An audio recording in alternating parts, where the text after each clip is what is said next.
God, this thing takes forever. Okay, we're recording.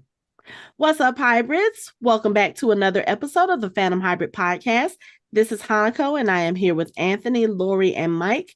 And we are discussing episode 6 in season 2 of Marvel's What If series. This one is What If Kahhori reshaped the world? And Also I known as also known as how to piss off a comic fanboy in 4 easy steps. First, create a new character. Two, make said character female. Three, make her an underrepresented minority. And four, make her seem to be overpowered. Combine these 4 steps and you're guaranteed to piss off most comic fanboys within 5 minutes. Could have said it better myself.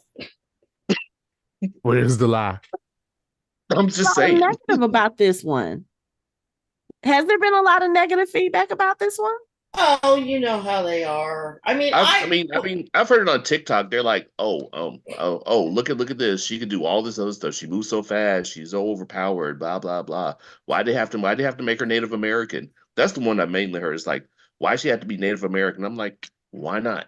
Like, why is that an issue? It's not like there aren't any other Native American characters. Why did they create a new one? Yeah, the ones that have feathers in their hair and talk like Hal Pilgrim Ugg and all No, that no, shit. no, We're not no. doing Look, that. you can't No, use we're not forge doing for that this year. everything, okay? Not those. It's Danny Moonstar, and No, I there realized there are. those are all X-Men, so they probably couldn't use them anyway. Yeah, but Again, you can't use forge for everything. And But I Ford, mean, yeah, why Ford. not X-Men too, create a yeah. new character? Like I said, I haven't heard a lot of negative, but then again, it's been a while since this episode has come out, so maybe I'm just not hearing the chatter. But no, this was when it came out though. oh, okay, and I Even Yeah, when it was announced, even when they announced that they were doing a new Native American character that had powers from the Tesseract, they're like, "Oh my God, it's another new character. Marvel's so fucking woke." It's just like the new X them saying the X-Men are woke now after you season know one. I'm what, like, we're not even finna get really? on that conversation what? Because because she's we got will her go mohawk back? totally into the weeds. We will be in the sewer. No, we're not gonna do that because But yeah, no. there was But wait, I'm in saying the there, sewer is a deep cut. You can't use but that. Well, but it's like there. yeah, Go but ahead, see, the sorry. thing is, and again, I'm going to honor by not mentioning podcasts. You said you don't want to do that. We're not going to do that. But I was listening to a certain one, and it's all white males over 50, actually 55, and they all said the same thing. It's good for what it was. It surprised me. It was a good episode as it was. But why does everything have to be woke? And I'm sitting there going, maybe because of the comment you just made about why does everything have to be woke? Maybe See, it's just that I was ignoring all the noise. Maybe oh that's no, what it they was. they had Okay. they as the kids say they had bars on this one.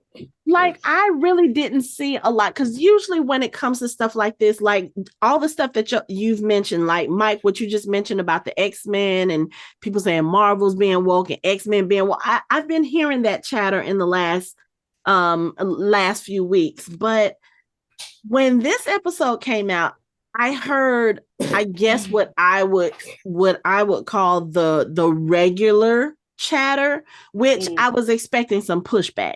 Some pushback. I didn't hear as much as I thought I would. So I don't know. Like I said, maybe I was just ignoring it because I was like, oh, I already know I'm about to hear it. I'm not going to look for it. But I most of what I saw, maybe this is just the fact that I hang around some awesome people and I know some awesome people.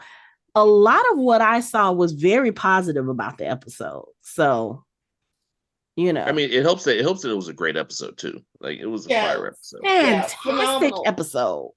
Yeah. Well, not only that, now I will admit that when I first started watching it, it did one of my pet peeves. One of my pet peeves is that when you get a silent episode or you get an episode where it's in a different language and you have to read the subtitles, that's one of my pet peeves because now I got to do some work. All right. So I have nothing against anybody. I just said I got to do extra work to watch this puppy. start It watching. doesn't bother me Start now watching. because I watch everything with subtitles now. Anyway. Well, I do too now Right. because I'm old and I couldn't hear my TV. Started with Queen Sugar. What? After that, What? closed caption, everything. Mhm. So I get in, I'm like, okay. And then about 5 minutes in, I'm like, oh. And by 10 minutes in, I was like, oh, this is good. Right. And I'm sitting there and I'm blown away. And see, here's the thing. Since we got Disney Plus, I've been going through slowly watching all the old stuff. And I messed around and decided to watch Pocahontas. I lasted 3 minutes before I turned it off. I couldn't do it. We can't. My Right. daughter and I had a conversation about that movie a few weeks ago because this is, I mean, and we've had this conversation before when we talk about us going back and doing like the 80s movies. There are certain things I can't go back and rewatch because even though I know that was in a different time period and the rules were different, things were different. There's just certain things I can't go watch. And unfortunately, as beautiful as the animation was in that story and just what they did as far as the native representation for that movie, I can't go back and watch Pocahontas because it's just hard. It's hard. It is. Look. The Frog Princess with Tiana. That's a better rewatch. That movie's pretty bad. Okay, the princess. Even that's better. Yeah. I mean, What? The Frog, Princess and the Frog. That's what she's talking about. Look, I'm looking at. I have the doll from Disney. I have Tiana right here, and I still got the movie wrong. But my thing is that it was a hard movie, and Disney should have been sued by every First Nation, every Native American tribe, council, nation, because they made that movie. Okay, seriously, they should. And then they made a second one. They did. That was even worse. That's right. I forgot that. Oh yeah.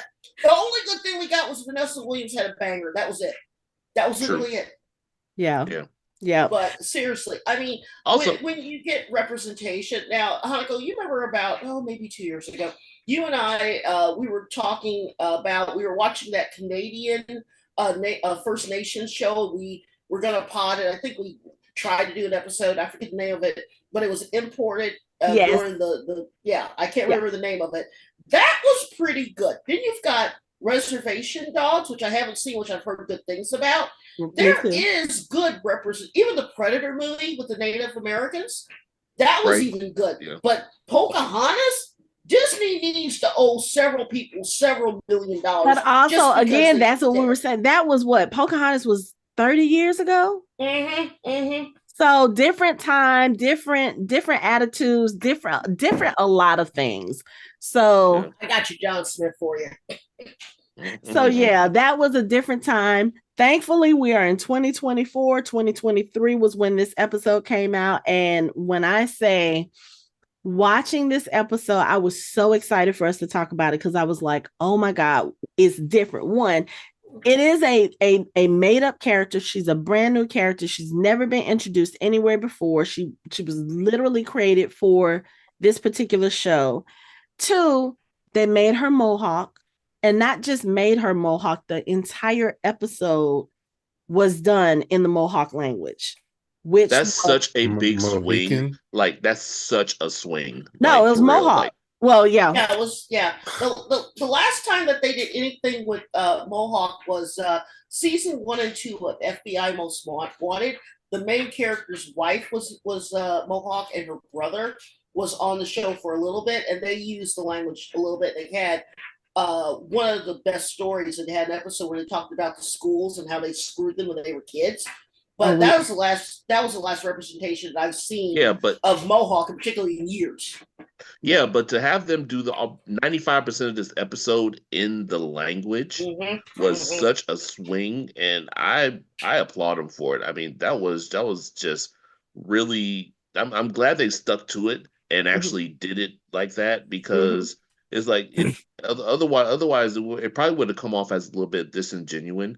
But it's like, I know it was kind of hard to at first to kind of keep up with it, but it's like once you got into it, I barely even noticed. It's like Yeah. I was kind of reading it subconsciously, but paying attention to what was going on with the characters, like in the cartoon. And I was just like, it didn't even really bother me after that. I was just like, this is fucking incredible. I need to interject really quickly for our audience. Yes, I know that Mohicans and Mohawks are not the same people. They're two separate tribes that are not even, they don't even have the same language. I was just being stupid and I apologize. But that's the last time you make a Mohican joke. But I wanted to try to think work in the last of the Mohicans in some way, and I couldn't keep a straight face. So it's I okay. apologize. It's okay. So leave the corny shit to me, sir. I will agree with that. Leave it to Mike. Leave it to Mike.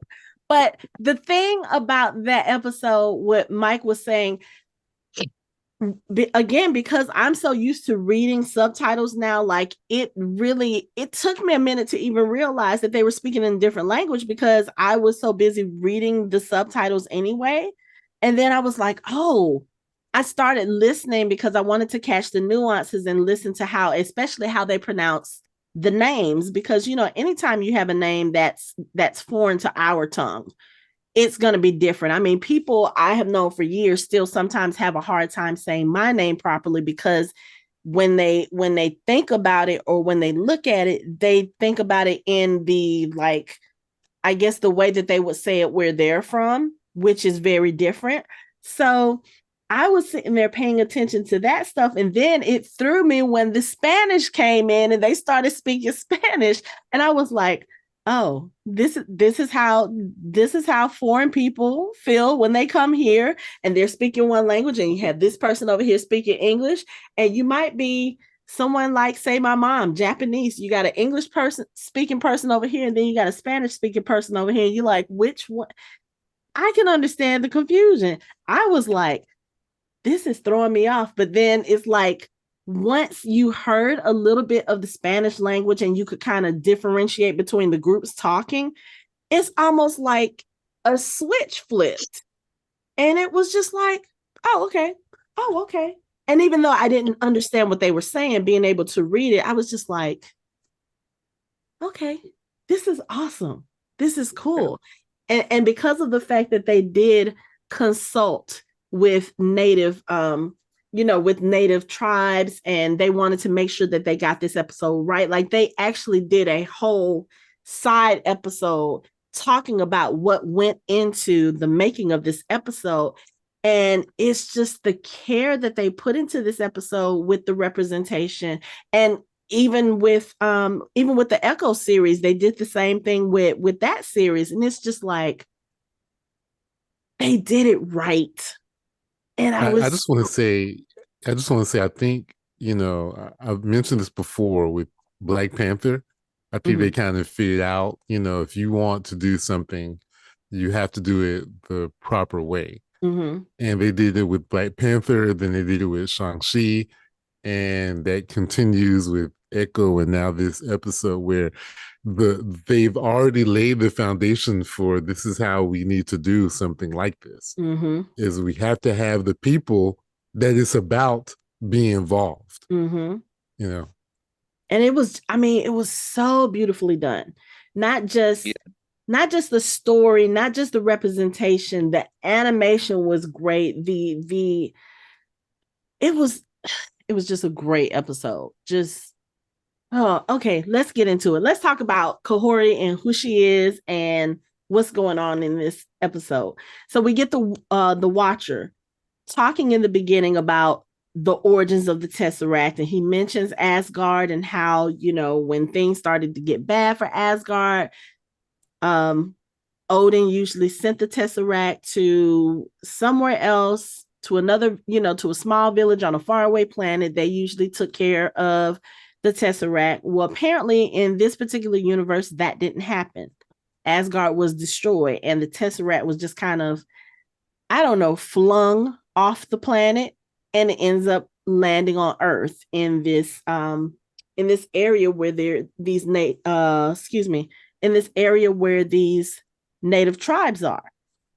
Now, of course, we know the Tessaract has powers, and because it cracked on its landing, it kind of imbibed the land with these special powers.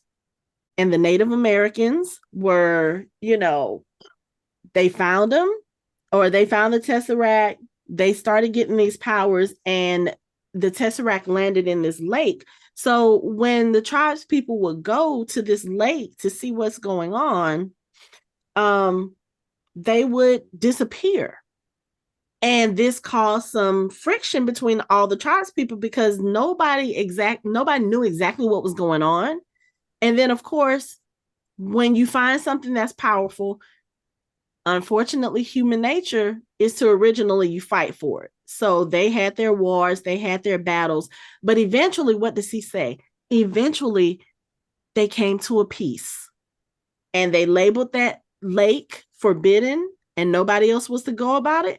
And I was just sitting here like, if they would have done this in Pet Cemetery, that movie would have been 5 minutes. You know what? We are not. How in the world? See, Anthony, that's how you work something in to a conversation that has absolutely no fucking business being in the conversation.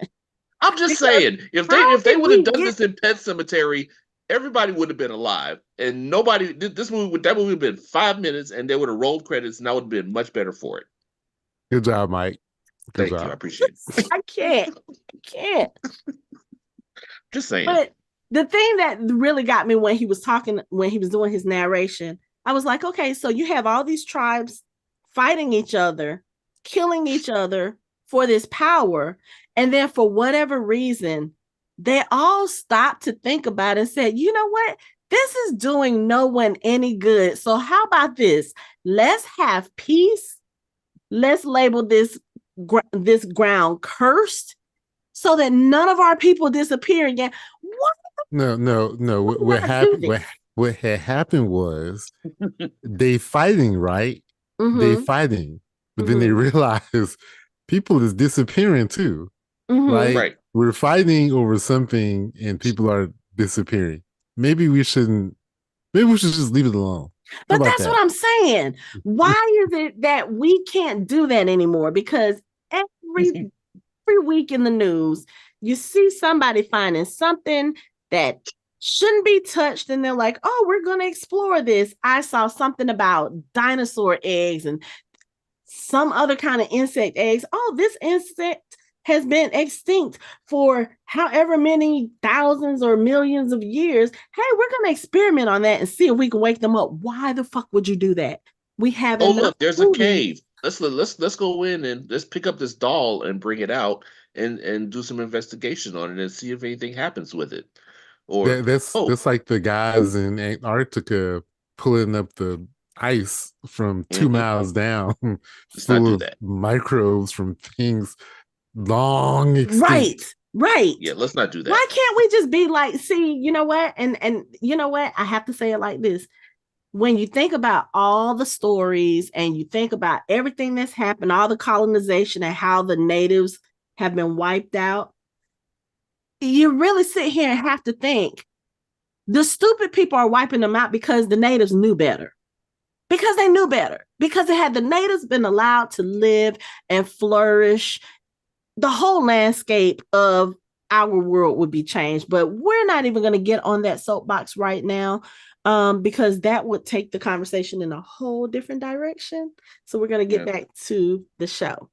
So yes. Wait, didn't you post something about they found some old book somewhere, like an ancient text?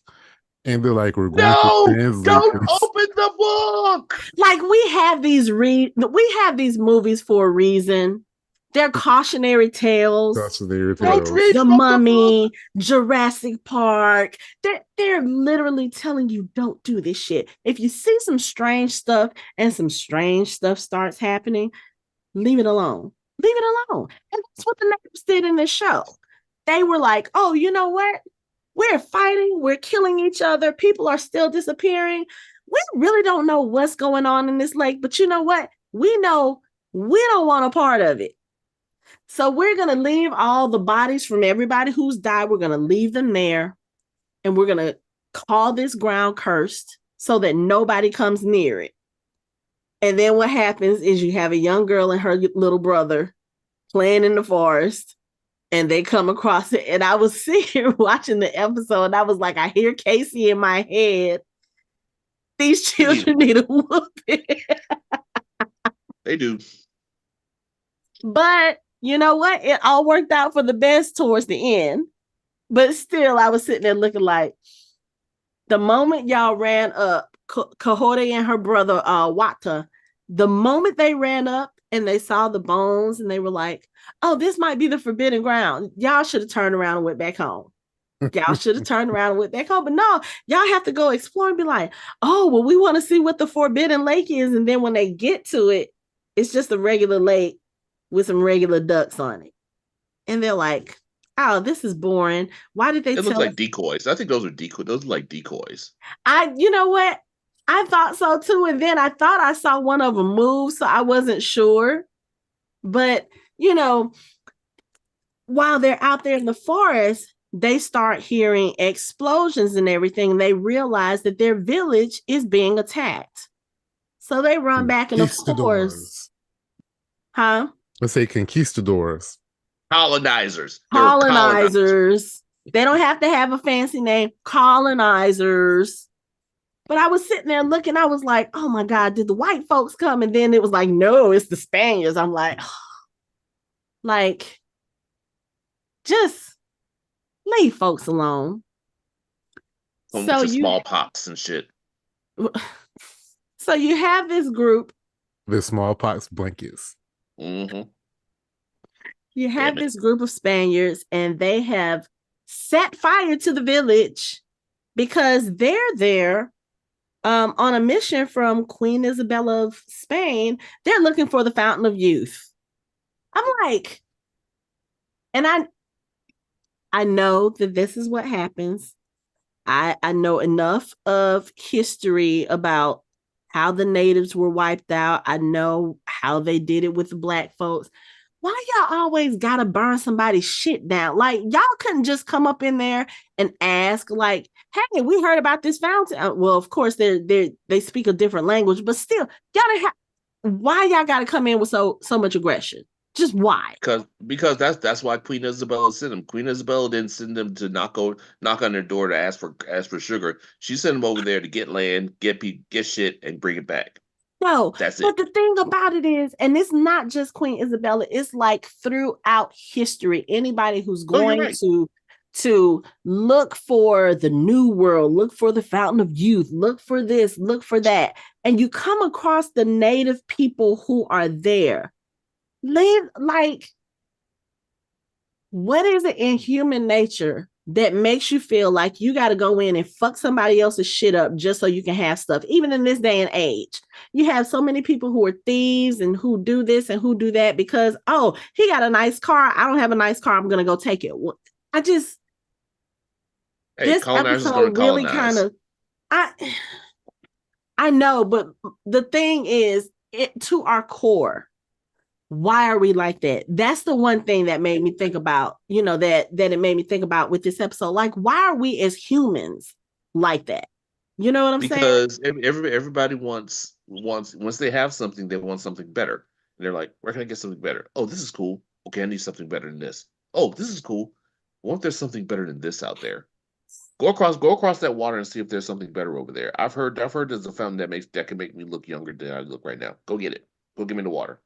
But so even it's like this episode, once we figure out what the real lake is and what happens when people go in it, and we see all of the people who had disappeared from generations past, they're living in this other world because the Tessaract has opened a portal to a different world, and they're all over there living peacefully. No one is trying to take all of the power. No one is trying to be the leader. No one is trying to make people be under them. It's like they're all sitting there. They're living harmoniously. They figured out, oh, okay, well, this is the light from, or the spirit from the land. And if we partake in it, yeah, we get some powers. Cool. But they don't use it in a way that's destructive. And I just don't, it just really bothers me that you can see that it can happen. There's a group of people, or there are people out there who can do what they're supposed to do as far as being peaceful, being harmonious, whatever. And then you have these other motherfuckers like the Spaniards come in and all they want to do is take. It really pisses me off. It's how they're raised, though. It's like Native Americans were taught to respect the land and to respect the things that they get from it, and not to take it until they can't take anymore. They were taught to take and recycle and refine and make so that the future generations have something, and that everybody else will have something, instead of just hoarding it for themselves.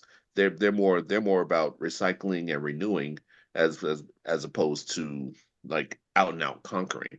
There are some tribes that want to conquer other tribes and get things, but it's like more often than not, they're more about being more respectful to where they're at than anyone else is, because that's how they were brought up, and that's what they believe. That's in their belief system. It's like they don't believe in like one God. They believe that the earth is God, and you have to respect the earth as you would respect God. So, and I think that's that, how. you know what, yep, and that's the problem. And we're not even going to get on that conversation, because I will take this conversation to the other side. Yep, Talking about that, but yeah, that's what it is. And look, I was just about to call on Anthony, and then his camera went out. Why you giving me that look, Anthony? I don't know. My camera just went out by itself. Oh, okay. I had nothing to do with that. Okay. All right. I thought you was like, no, Hanako, don't get on your soapbox. The soapbox is yours. Oh, we're not gonna go there, because like I said, we know that those kinds of injustices happen, and it was just one of those things where, a lot of people, especially in like the last 10, 20 years, because there are certain things that weren't taught in schools, like especially when we were in school, there are certain things that were just overlooked, ignored, and you see people are trying to do that again. I love it that they're putting stuff like this in our media, because for a lot of people, this is how they learn about this kind of stuff. And we've had this conversation before, like when it came to Lovecraft Country, or when it came to the Watchmen, the HBO series. Like, there are people who didn't hear of these types of atrocities because they were never taught. And now you have, right-wing people trying to take that information out of textbooks. You're trying to make it so that people don't learn. So I do appreciate the fact that Marvel and Disney are putting this kind of information out, especially in contrast to what we were talking about earlier, as far as the way Pocahontas was done. It's like Pocahontas is on one spectrum, and then this episode is completely on another spectrum. So, it's kind of like, you can see that people can learn, they can grow, they can learn, okay, hey, we have to tell these stories, and we can tell them in a better way. We don't have to have Kahhori falling in love with a white man, and the white man being the person to save the day. No, Kahhori sat here and she did the damn thing in this episode. Yep. So. Yep. No white saviors in Native American land. Nope. Real quick, before we go on, I want to give a shout out to Kahhori and Wata. Kahhori was played by Devery Jacobs, who plays Bonnie and Echo. She's doing the damn thing. Shout out to her. And Wata is played by Kia Wentio. If I mispronounced that, I'm sorry. But she's also playing Katara in the new Avatar: Last Airbender. So there's a lot of like cool, like current connections in there. Nice. But yeah, nice. Devery Jacobs is doing the damn thing. I'm like, go on, girl. Just be in all that. She is. Not mad at it at all. Okay, so aside from all of that, colonizers are sucky. We know it. Let's get back to the episode. So yeah, like I said, Kahhori and her brother, they come back to the village. They find that the Spanish are there, and they are looking for this fountain of youth, the famed fountain of youth. Ooh. And they're asking the tribes people about this, but they're asking it in Spanish, and then getting pissed off because the tribes people aren't answering them like dummy, do you not realize they can't understand you? Like, they don't know what you're looking for. But I like the fact that they sat there and they were bold. And even when he had the gun in her face, she was just looking at him like, what you gonna do? Send me to the ancestors, please. Go ahead. Not bothered. Loved it. But, one of the soldiers finds Kahhori and her brother.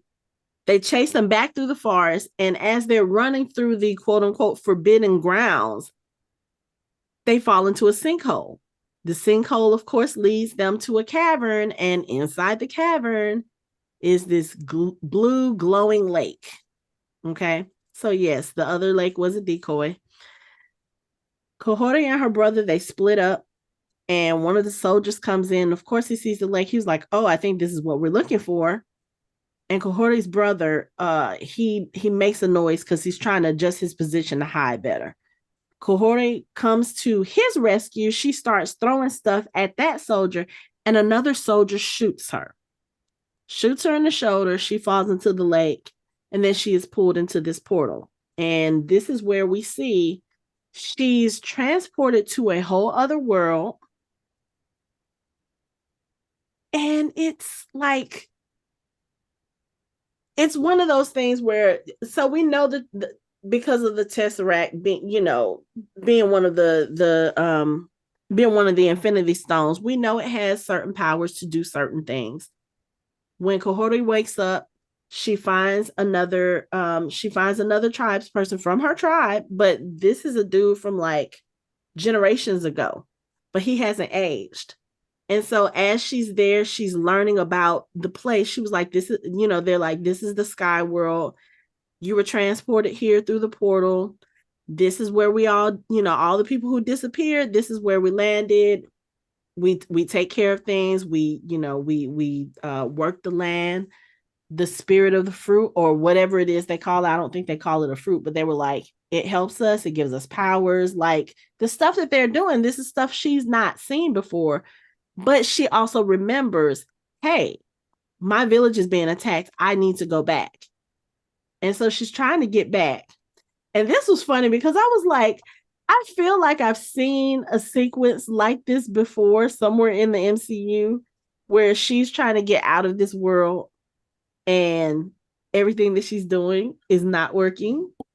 And it was just funny. It's kind of tropish. It's kind of tropey. It's like, you find out that you have these powers, you try to use the powers, they're just like a whole montage of you trying shit, doesn't work, trying shit, doesn't work. But yeah, there is something I can't even think of it, but I think you're right. There was something about where someone tried. I mean, it's almost like superheroes like that have the ability of flight and they're trying to learn how to fly and they can't do it. It's kind of like that.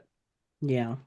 Was it similar to, no spoilers, Loki? Like towards the end? Season 2? Yeah. Kinda, yeah. Yeah. I said it was kind of similar to that, even though Loki was more so in the Groundhog Day type thing, with the time loops. But It was just the way that she was doing it. Like at first she was sitting here like, okay, yeah, I should be able to get to this portal. And the guy that she finds, Atarax, I think that's how you pronounce his name. He's like telling her, he's like the coolest guy. He's like, yeah, okay, so hey, let me introduce myself. Let me tell you about what's going on here. And again, it's like, when you think of stuff like this happening, a person coming into like your world that you don't know, a lot of times when we see it in media or stories, whatever, they're on the defensive. He was like, hey, sister, okay, let me show you around. It's like she gets a personal tour guide to her version of heaven, even though she's not dead, but I don't know if how they believe it, like, oh, this is heaven for us, or if it's paradise. That was the word he used it. But he's just so cheerful and he's showing her around. And when she's like, I got to get back to my people, and you start seeing that the land is already starting to infect her, because she already has some of the glowing from, the thing. So she's doing stuff like she's taking sticks and she's putting them in the air and she's trying to walk to the portal, and she's just not like, I think the third or fourth time she fell, I was like, dude, I understand that you've got these new powers, but please don't break your neck trying to get out. It's not going to help you at all. But Yeah, I mean, shout out to this. Like, they were over there fishing without fishing poles. They were watering their lands, like with like making clouds in their hands, like walking. I was just like, damn, I, that's crazy. I don't know if I want to leave. building the I don't know if I boats. want to leave. Yeah, it's like, I mean, that shit was crazy. I was like, I don't. I mean, yeah. I guess I got to go back, but damn, I need to come back here though, because No, I mean, she can't go back, because if she had oh yeah, gone that's right. back, she wouldn't have experienced that really cool hunting scene. That scene with the animals, and this is, I think that is when they mention the fruit. It's like the fruit grows on these animals, and he says it takes them years, but then what they do is they chase the animals to try to get the fruit off of them. And Kahhori is a natural at this thing. Like, I feel like if she wasn't trying to get back to her people, it's almost like she was made for this world. Isn't the Tesseract blue, right? Yes, Uh-huh. So yes, what is space all stuff. this purple stuff running through the trees and stuff? That's not vibranium, is it? I Oh wait, don't never know. mind. I don't Never think mind. so. Never mind. Why you say it Change your like that? change your contrast. Never Just like mind. change, hit the button and like change your No, it's contrast. it's clearly purple and glowing. But yeah, whatever. Yeah. Oh, shout out to the first time when she flips the first animal to get the fruit off. It kind of looked like Peggy Carter in the very first What If, when she flipped the truck over her. It was It like, also looked oh like I think was it the last episode where she was fighting the Hulkbuster. There was a yeah, scene where Steve was flipping over her, I think, while she was fighting him. It was similar to right. that too. But yeah, so like I said, I feel like if she wasn't trying to get back to her people, she it's almost like she was made to be in that place, because she took to it so well. Like, she almost immediately started absorbing the energy from the Tesseract or the fruit or whatever it was that she was absorbing from that point. She partakes in the hunt with them, and where everybody else, the people who have been there for ages, they're getting like 1, 2, 3 fruits. She manages to get dozens of this fruit, and they're able to do all of this. They get all of this food and stuff from these animals without harming the damn animals. Again, it's It's just like this very harmonious vibe, and it was just like Atarax was trying to tell her, hey, maybe you don't have to go home. This is where you're supposed to be. Like, when you go through the portal and you're brought here, this is where we're supposed to remain. But the thing about Kahhori is she realizes that she cannot leave her people behind to suffer. And not only just her people, her brother as well. She's like, no, I have to go back. She was like, you people, you guys have been here too long. You have forgotten about your people, but I cannot do that. And she's like, is anybody going to come back and help me? And they're all looking at her like, no, we got it pretty good here. We're straight. Now that's Why it. would we want to go back over there to war and oppression? And like, literally, you're telling them that your tribe has been attacked. Why would we want to go back over there? We don't have any of that here. I'm saying they've started over. It's like it's kind of, they're complacent. It's like they're like, well, I mean, we got it good here. Why would we want to go back over there where Well, we'd have to leave all this? It's like, Mhm. nah, I ain't doing all that. they've made And peace with their situation, so Yeah. I mean, in a way, it's like you kind of can't blame them because they've been living that way for hundreds of years. It's like Mhm. that they've gotten used to that and have made their home there. And it's like going back to what you're saying, it's like the way that they take care of it is the way that they take care of the land when they were on Earth. It's like it's the Mhm. same thing. It's like because imagine if the Spaniards would have been there, they would have treated it way different. It's like if they probably would have laid waste to it almost instantaneously. They would have. They tried to do so when the Spaniards, when they knock her into the lake and they realize the lake is probably the quote unquote fountain of youth that they are looking for, they go back and they tell Rodrigo Alfonso Gonzalo, and he comes back to the cavern with them. They, the soldiers get into the water because they're like, oh, okay, we're going to get into the fountain of youth. Now, notice his ass didn't get in there. Yeah, he was like, "Hey, y'all go see what's up with that." Right. Coward. So they're wading through the water, and then all of a sudden they start disappearing, like something is snatching them from the bottom of the lake. And I was like, see, this is what happens when you come in other people's house and you start trying to take their shit. Like, you don't know what you're walking into. But unfortunately, the thing that they're walking into is they're being pulled into the sky world. And so while the tribes people are over there, they're having a celebration because of the hunt and how successful it was. Kahhori notices that something is going on in the trees. And then she happens to see who's there. So these Spaniards, again, here you are, you come into another foreign land, someplace that you don't belong, and you come out guns blazing. You're not asking no questions. You just like, oh, hey, well, I guess one of the things they said when they first came through the portal, they were like, oh, if this kind of magic brought us here, can you imagine what we could? I was like, I don't know if they're gonna kill y'all in this episode, but y'all need to die because y'all are just no. We just not finna do this. So she attacks. Well, they attack. She defends. She hits that Neo mate. She hits that Neo on him. Like, no, stop.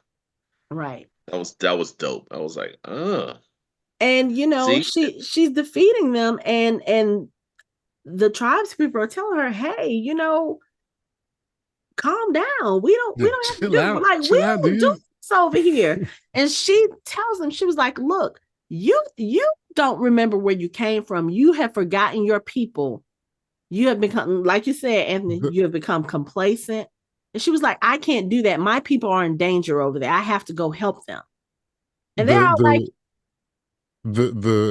I don't want to use word. I guess I can use word ironic. The ironic thing is, most of these people were probably warriors.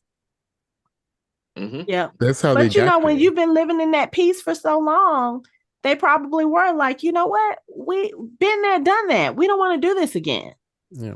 And then not only that, a lot of times when people, you see it with people who are successful in business and whatever, when they get to a certain status, they forget about where they came from. And this is kind of similar to this. They weren't looking for riches and they weren't looking for, they weren't being greedy or anything, but they found paradise. Why would you want to take a step backwards? I get it. I really do.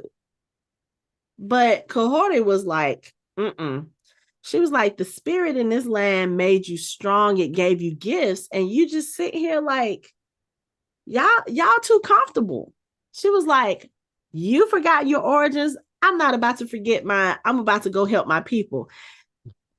And you see the power with her words. She brings the fucking portal from the sky to the ground. With great power comes great responsibility. And she is all for it. She is all for it. So she goes, it's like I think this sequence of events is why people were saying like, oh, so none of the other people could do it, but she could do it. It's like she's overpowered. She's overpowered. She has too much power. No one thought about it. Yeah. Which and is nobody else had that passion for it because they were all comfortable there. They were like, oh, this is paradise. I don't have to do any. Look, most of those people were probably hundreds of years old, but they hadn't aged. If I could go find some place and walk across this portal and stay young looking forever, you think I wouldn't do it? Bye, y'all. I mean, Y'all can either join me or, I'll see y'all at the 50-year reunion looking, I'm just saying. Yeah. Yeah, but it's like, I mean, I get it. What was I gonna say? I can't remember him. Go ahead. Proceed. Mike's at a loss for words. Mike lost his train of thought. Oh, my God. Okay. That's what happens at old age. It's fine. Proceed. Oh, well, yeah, it does do that. Lori, I know that when we were talking about this episode, when this episode first aired, we were like all chomping at the bit to talk about it. But I know you were as well, because you were like, oh, yeah, I got stuff to say. So what's your stuff to say? What you got to say? Well, the first thing is, considering what happens later on in this season, you guys reminded me of my first thought is that they set Kahhori up very much like they did the alternate Captain America or Captain Britain Peggy Carter.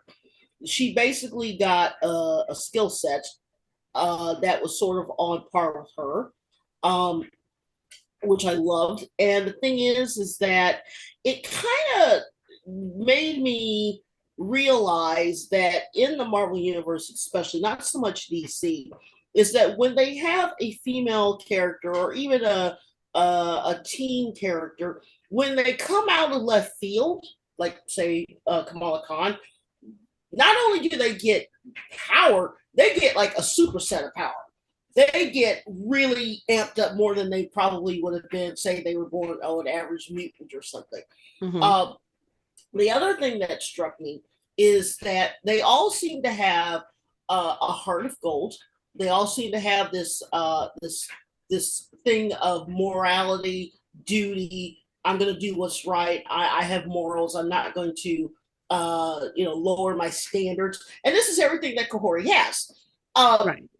The other thing is that she's got a little bit of Steve Rogers in her, because later on in the episode, when they take the fight to the Queen, she's not going to be like, no, she tells her, no, this is what we're going to do, and this is how it's going to be.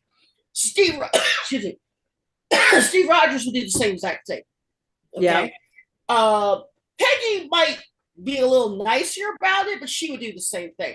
The other thing that I loved about it is that the entire episode, it made me think of some of the other female characters that they have created for certain things and have thrown away, or even some of the male characters, because a lot of times when they create a character or they have a new character in the comic books or on TV shows, they only use them for one thing, one storyline.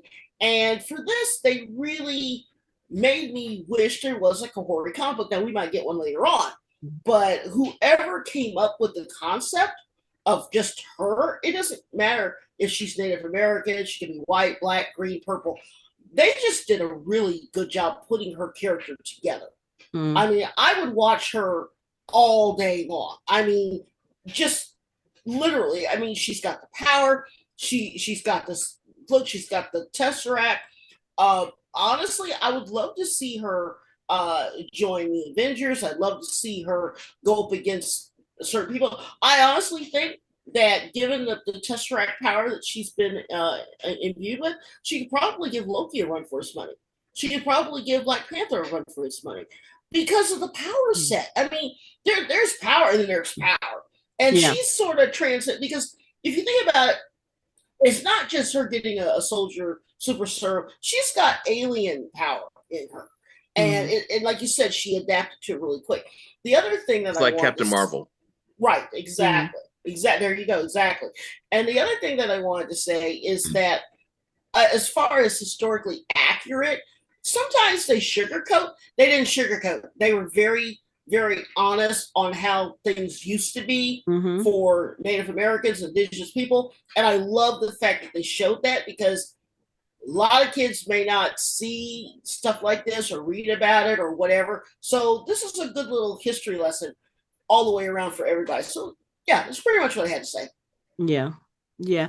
I think the thing too, going back to piggybacking off of what you said when you're talking about the characters like Miss Marvel, Kamala Khan, and Kahhori, and even in the Echo series, which we haven't discussed yet, but we know that she also has some powers that were imbued from a place of supernatural origin. I think the thing about these characters, I don't know if I want to say is if it's that they're super powered when they get these powers, but I think it has to do, like you said, they have a heart of gold, but also these are all women that I'm talking, these three women in particular, Kamala, Kahhori, and Echo. These are women who are all marginalized in some way. You know, they know about racism, they know about oppression, they know about, they have all of these things. We see what happens with Kahhori's people in this episode, with Echo, and you get the background of her people, and then also with just her being an amputee, her being deaf. You have all of these people who face these obstacles. You have Kamala Khan, who is from a country that also went through their own sort of oppression. And I just feel like it's not necessarily that these powers given to them are super powered. I just think that it's because these women know oppression, and they come from that place. They know, like you said, Anthony, with great power comes great responsibility. They see that they have an opportunity to make things better, not just for the people around them, but for everyone. I mean, the name of the episode is How Kahhori Reshaped the World, not just her tribe, not just her little area of the earth, the world. Like, these are people who have determination, and they have the motivation to say, hey, look, I'm not going to sit back and waste this. I'm going to do better. And that's basically what she was telling her tribes people that were in the sky world. She was like, you guys got comfortable, but I'm not about to do that. She was like, my people need us to be brave for them. And if you're not going to go, then I'm just going to go by myself and take care of it. And that's what she does. She leaves, she goes. The Spaniards are taking all of her tribes people. They're about to put them on boats and take them back to Spain, which, why? Probably slavery. But she comes in and she tries to stop them. They're shooting guns at her. Like you said, she's doing the whole Neo thing. She's formed a dome. The bullets are not getting to her, so they have to go to cannons. And it's finally because of one of the cannons that they're actually able to get close enough to her.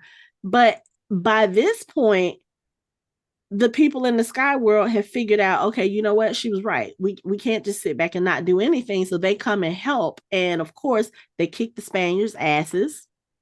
And then they use those powers to go and help other oppressed people around the world, to the point where, like Lori said, Queen Isabel is trying to figure out who is defeating all of her armies. And she's still sitting there.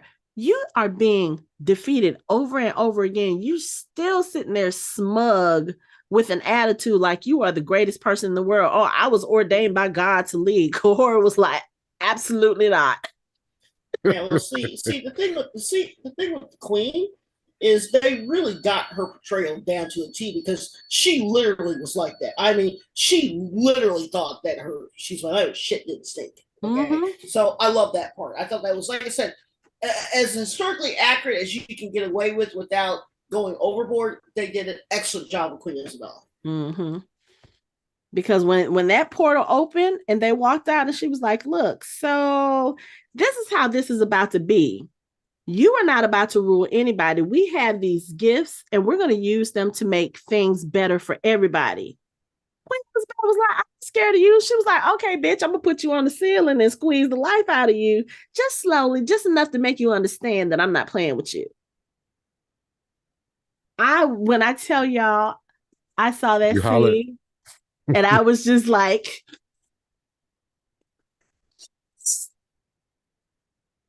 it was glorious. It was glorious.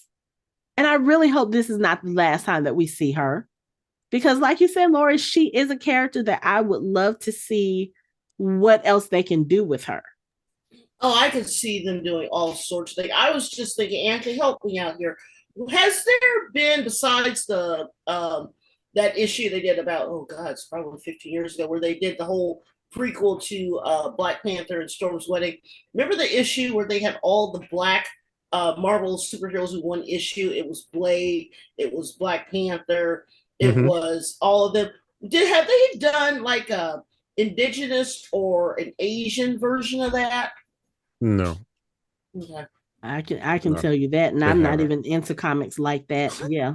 But you know what? It had Falcon, it had Papa Midnight. It had like, if you were black and if you had a superpower, you were in this issue. Yeah. I bet you that's awesome.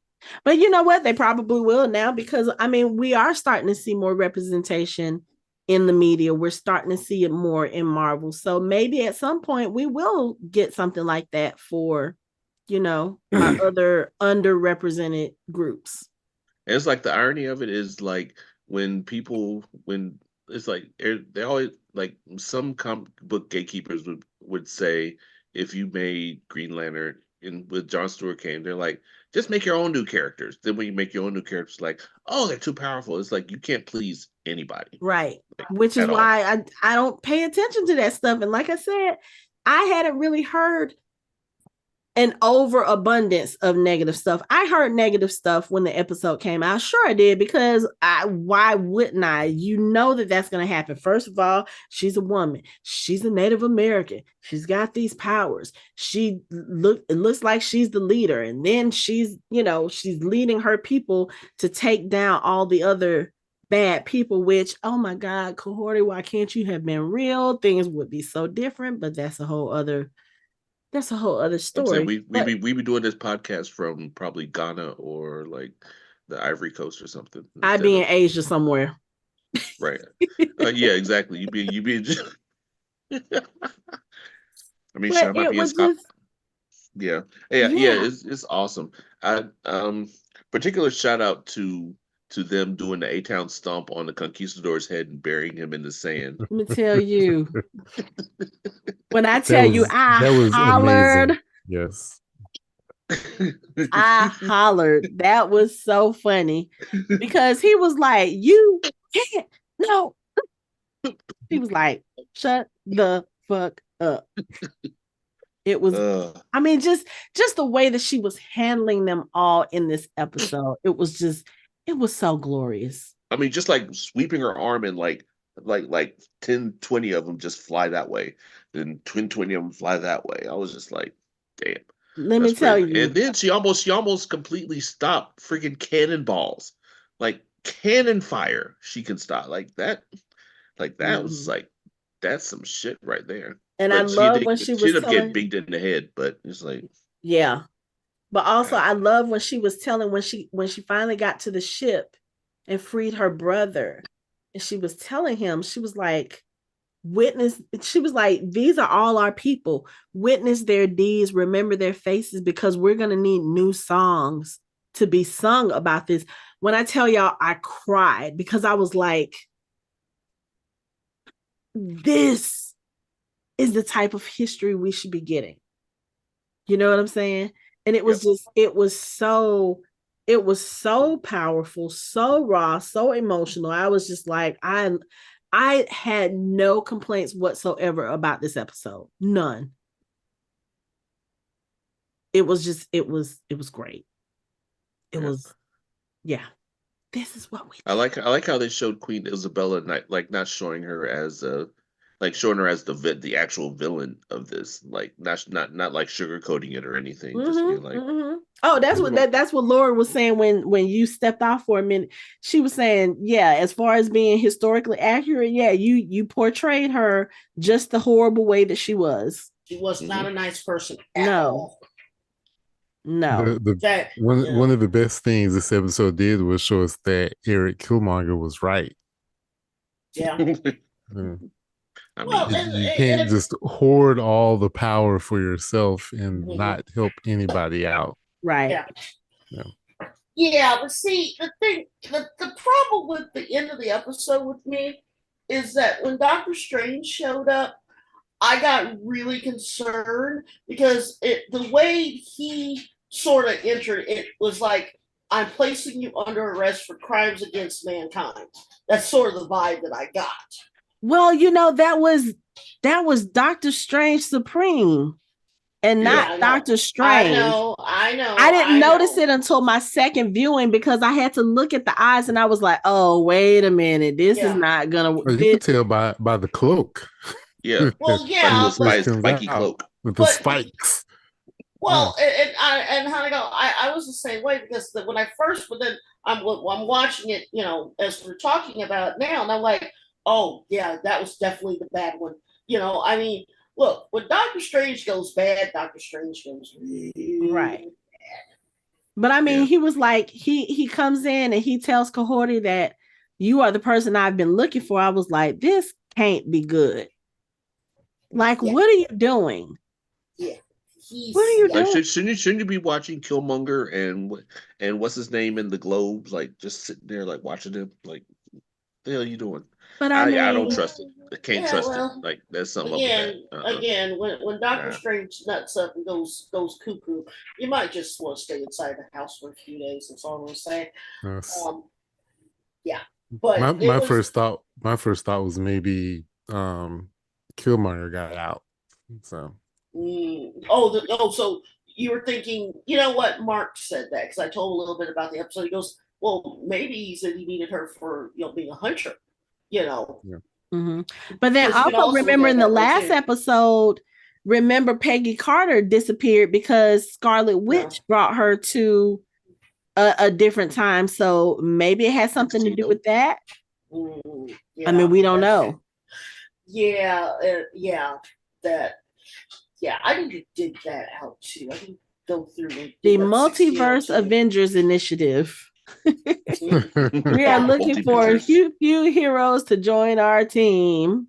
Yeah, I need to dig out 1602 because the way that they did it versus the actual story are completely different, but it's still cool. My last thought on this whole thing is that I agree with you guys. I want to see more of her, and I want to see maybe like her own separate new episode next season. I would like to see her in the comic books, and the last thing is that if I know cartoons don't win a lot of awards except for in their industry, but the next round of Golden Globes, Emmys, whatever it is for television. For animated, for animated, they need to give it to them for two things. They need to give it to them for storytelling, and they need to give them to them for language or audio, whatever they did for audio, that, because it's awesome. Yeah, I agree. I definitely agree. But yeah, like I said, this episode was just, what is it you do, Mike? Chef's kiss. It was Chef's kiss. I really don't have any complaints about it. No, not at all. And I have to say that's a rare thing for us these days. To find something with and not have a complaint about it at all. Yeah. Yeah. Nothing's perfect, but it was almost a perfect episode. I can't, like I said, I can't say nothing's 100%, but it was 99.9999. Yeah. Maybe it could have been a few minutes longer. We could have seen, they could have shown us a little bit more of her reshaping the world. Even though I know Queen Isabella, that was personal for her because, like, literally, you sent your dudes to come and they burnt my village down. So I know that was personal, but they could have showed us. They could have showed her doing a couple other things. It would have been fine. Yeah. So just imagine if they would have had that when the Pilgrims got there. If they would have had those powers when the Pilgrims got there. We'd all be home right now. Of America would be so different. I don't even think they would. I'm sorry. Go say what you were gonna say, Laura. Oh, I said we'd all, like Mike said, we'd all be back wherever we originally came from. We wouldn't have made it over here. They would have shut that down right away. Yeah, I don't think anyone would have thought about,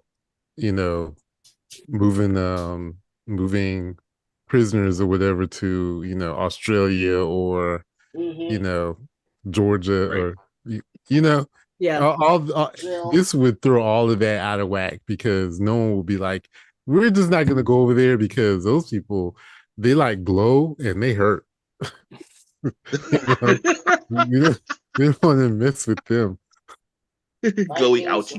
Those are the glowy. That's the glowy ouchie place. We're not going. Yeah, there. the glowy native people. We're just gonna leave them alone. Yeah.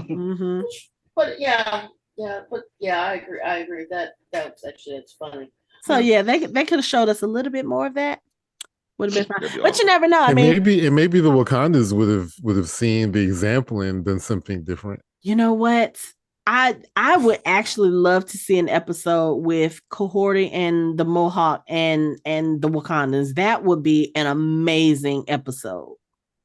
But you never know. We may get it next season. Like I said, we don't know what Dr. Stephen Strange wants with her. Can't be anything good. Can't trust it. So unless he's, she's reshaping the world, maybe he's like, hey, maybe she can reshape the multiverse. Maybe she can bring, I don't know. You would hope he learned his lesson from last season, but something tells me maybe not. There's crazy, and then there's Doctor Strange Supreme. I've gone batshit crazy around the bin crazy. Then there's I'm gonna try to bring my I'm gonna take the powers of everything I can think of and try to bring my girl back power. It's crazy. I was trying to be nice. And destroy the world, destroy the multiverse. That's crazy. Like last season, that shit was crazy. He was crazy. He was like unhinged. Like there's love and there's obsession and then there's whatever he is. Then there's whatever the hell he was doing. Yeah. I don't want anybody to love me that much. No. Look, I know that it's not everyone's favorite movie, but the Multitude of Madness, that's the only one of the newer movies that I tend to go back and rewatch a little bit more. And just what was the one when he was the dead Doctor Strange and was reanimated or whatever with the Zombie Strange. Yeah, that was actually pretty cool. And I don't like zombie stuff, but that was cool. I don't know who's crazier, him or her, but the Illuminati seems a personal favorite. But Doctor Strange, like I said, he's always been one of my favorites. But when he goes left, or when he, going against Dormammu, or he's got Celestia with him or something, when he goes off the rails, he really goes off the rails. So that's why I always get very angry at that first Doctor Strange movie, because they could have made that movie 10 times better than it was. And to me, they just didn't try. I mean, they literally didn't try. So I got you. Okay, we have any final thoughts on the Kahhori episode? Real quick, shout out to the writers for allowing Doug George and Cecilia King to help guide him through this episode. Doug George is a Mohawk historian, and Cecilia King is the Mohawk language expert that helped to form this episode. So shouts out to them; they did an excellent job on this. Also, shout out to the memory of Joanne Shenandoah. She's the one that sang most of when you heard singing in this episode, most of that was her. She's a member of the Wolf Clan and the Iroquois tribe, but she was like a really famous singer among like Native Americans. Like, Mhm. and like her voice was most of the voice that you heard singing was her. So shout out and rest in peace to Joanne Shenandoah. When she passed away. She passed away a couple years ago. Okay. Yeah, because I know Yeah. it takes them a while to produce and edit and put together these episodes. So Yeah. okay. Yeah, I love this episode. I'm so glad that see, this is the thing. I like the thing with Marvel is like if you do something like this, then no one can really complain that you're not following canon because this is they're creating the canon now. So Mhm. there's no oh, this is how it is in the comics because there's no comics to go by. They're basically doing something new. And I think that's why a lot of people really like this episode because there's nothing to compare it to and tear it down. It's just its own entity, so you have to take it for what it is. But is that what we've been like complaining about just in entertainment media in general? We're so sick of the remakes. We're so sick of the reboots. It's like, No, come absolutely. up with some original stuff. And so, yeah, I'm so glad that they did that. And even with, with an animated character and you're bringing her into this story where all of these other characters have been established because we've seen promos for what the other episodes are going to be, so we know there's about to be some conflict with the other multiverse Avengers. But you bring her in, you give her story all her own, and they nail it. They absolutely fucking nail it. Yeah. And now we want more. I would just say, shout out to Marvel for, just piggybacking off what Hanako said. Shout out to Marvel for taking a chance and doing something different, and also trusting people to know what they're doing. Mm-hmm. Like, you can't have a bunch of suits in a room make a biker movie. You got to have the people involved doing the thing to make the thing feel real and authentic, and I'm glad that they're continuing that tradition. Yep. Joanne Shenandoah passed in 2021, so I think they just okay. Summer So of it's Music. been a while, right? Yeah. So this is a great episode. I'm glad they did this, and I hope they do. I hope they do more things along this line. That's because what I was just about to say.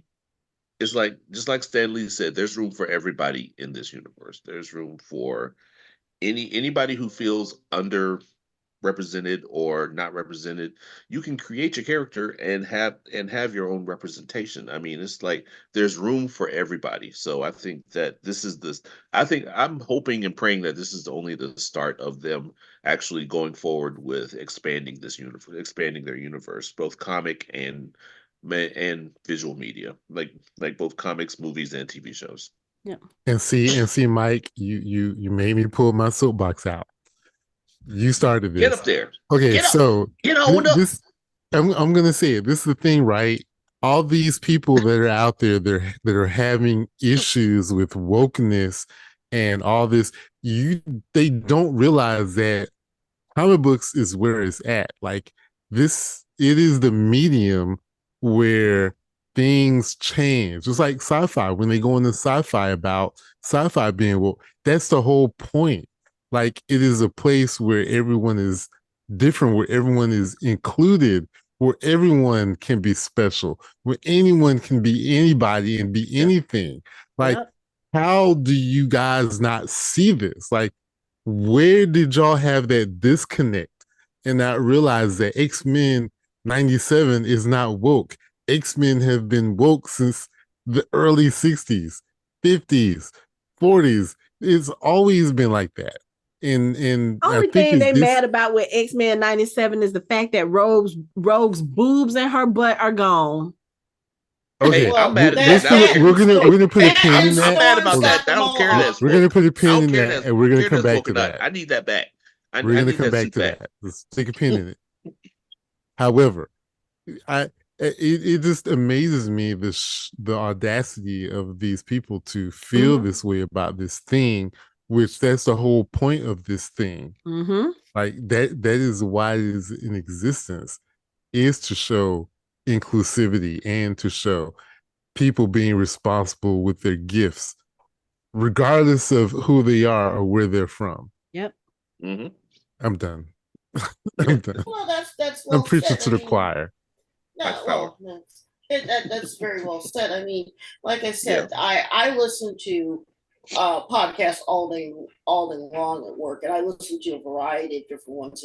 And one of the things that struck me, and this is a trend, well, not really a trend, more like a sticking point, is that whenever something comes out that isn't what people would consider the norm, if it's a female lead, if it's a POC lead, or if it's a slightly different story, they're gay or they're transgender, the same group of people over and over, and a lot of them do it without even realizing that they're doing it, but they'll pick and they'll tear down and they'll pick, and they don't understand that it's the way that they were raised, that they can't help themselves. I mean, when Black Panther came out, I immediately went to all of my favorite podcasts to listen to, and every single one had something to say about Chadwick. They had something to say about the plot. They had something to say about the costumes, and they all were acting like they were giving it a fair review. Versus when, say, and I'm just throwing this out here, Shazam came out.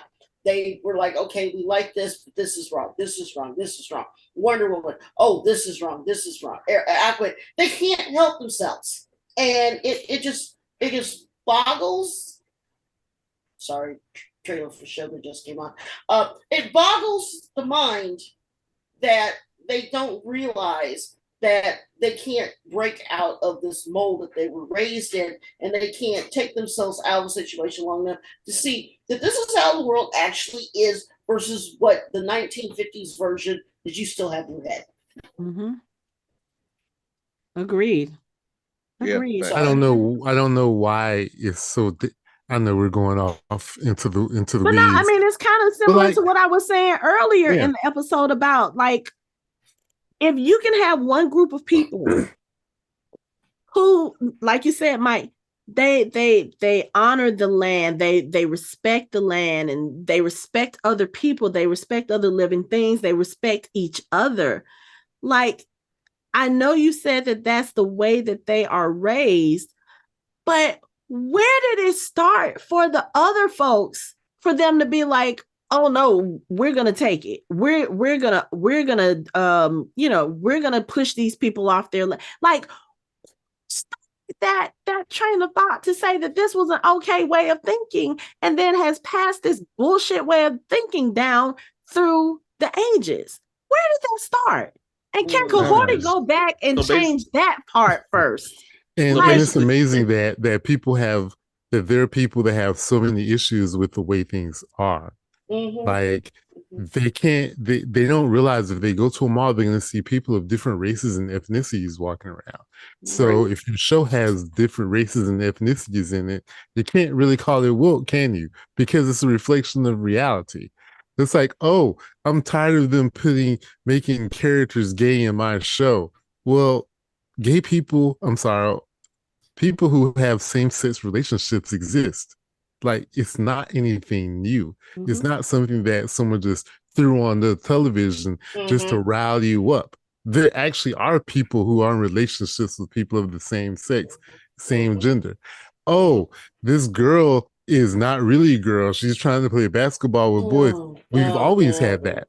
Yeah, there's that. There is a reflection of reality. Mm-hmm. So I don't understand what is so fearful? What is so scary? You know what? Never mind. Especially when they ain't thinking about you in the first place. They don't care. No, reality. I don't want someone who claiming they're a girl to be who were born a girl in my bathroom. I don't care who's in the bathroom. I'm in the bathroom to use the bathroom. Right, period. Right. They gotta take a shit just like everybody else. Right. And then God forbid you have a female who is a person of color who happens to be the new captain of a Star Trek spaceship. I won't even begin to get into that. I mean, they think that Michael Berman is like the Antichrist. And honestly, Sequoia Martin Green does an excellent job. Well, you said it better than me. Does an excellent job, but they lost their shit on that one. Another thing, Anthony, I'm gonna which is crazy because it's Star Trek.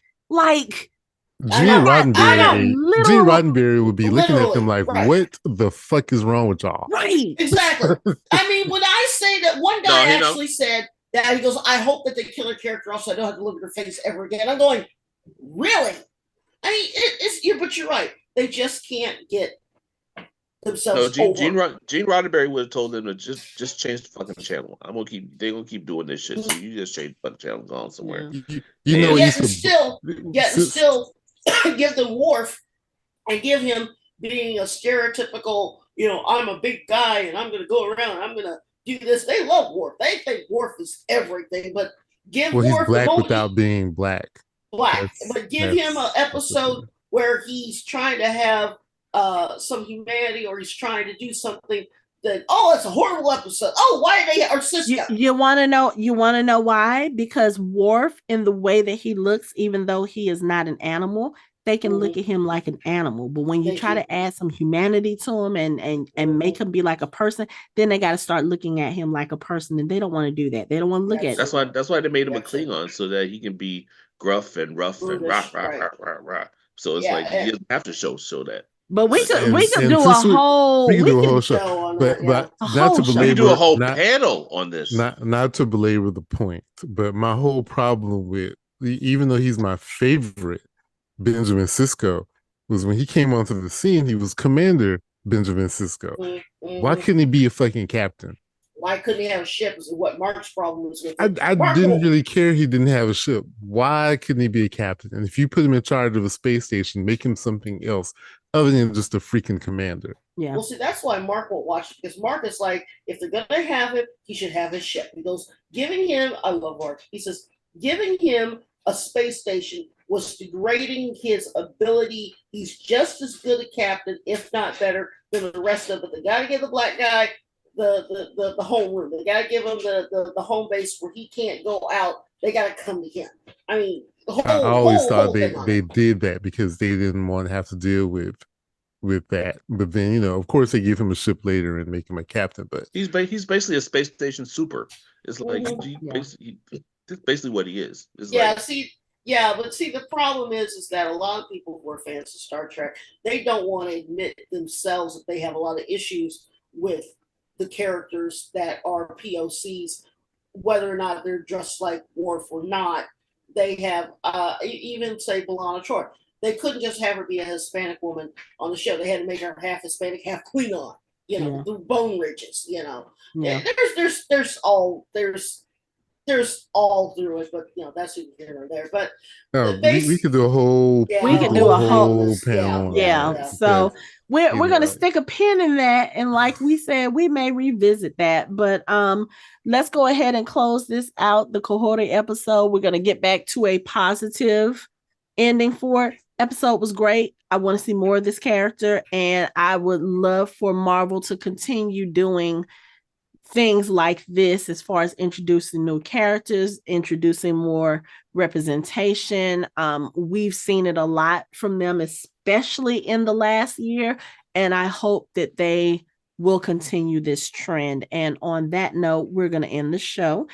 Yeah, more shiny, happy Native Americans, please. I'll take it. More what? Shiny, happy Native Americans. And on that note, that's it for our show. You can find us online at www.fandomhybrid.com.